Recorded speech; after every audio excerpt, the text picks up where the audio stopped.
It is one of the oldest buildings in British Columbia, and it is an enduring symbol of the harbour city. But as we first showed you last night, Nanaimo's Bastion, built in 1853, certainly has seen better days. Its old wooden timbers are rotting, so much so that it is now considered unsafe to set foot inside. Last night we showed you that the company built the Bastion, the Hudson's Bay Company, put their support behind the old building with a restoration in the tune of $80,000. The question in Nanaimo tonight is who else is going to step up? A&E's Mid-Island Bureau Chief Jonathan Bartlett has the story. He's in our Nanaimo newsroom with details. Jonathan.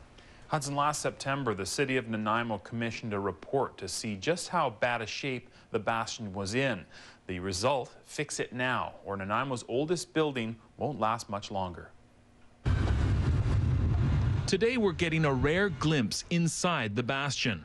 It's no longer safe for the public to enter the structure, and walking inside, you can actually feel it move beneath your feet. You can sort of feel it. It just feels a little bit unstable, more than normal. That's because the original timbers are rotting.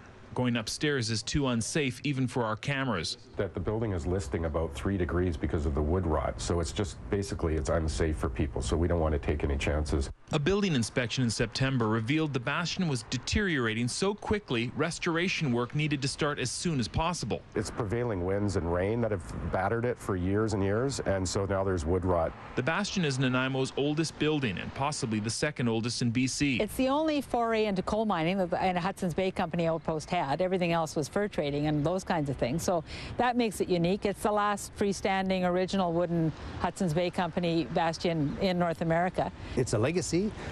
It's a legacy that we've been entrusted with, and I feel very strongly that we as a city have to do everything we can to restore it to its original condition as best we're able to. Yesterday, representatives from the Hudson's Bay Company were in Nanaimo to give $80,000 towards restoration of the Bastion. We haven't got the tender yet, but they're predicting it's going to be in the neighborhood of $200,000 to fix this, so that's $80,000. That's a significant amount for us. The city of Nanaimo and the museum have been trying for years to designate this a heritage site. Unfortunately, the Bastion was moved a number of times.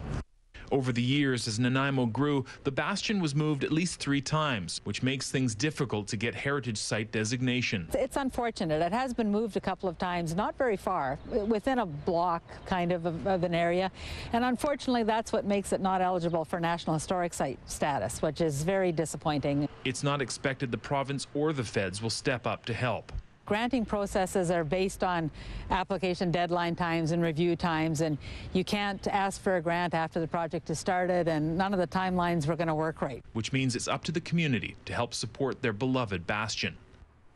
And fundraising initiatives are at the moment under wraps, but expect an event surrounding the Bastion restoration project the May long weekend. And not to let the cat out of the bag, but the event sounds pretty creative and have to do with the firing of something out of a cannon. So stay tuned, Hudson. We'll watch for that. Let's hope the community steps up. Even without that National Heritage designation, you would think that the federal government would want to be part of this and would want to help out.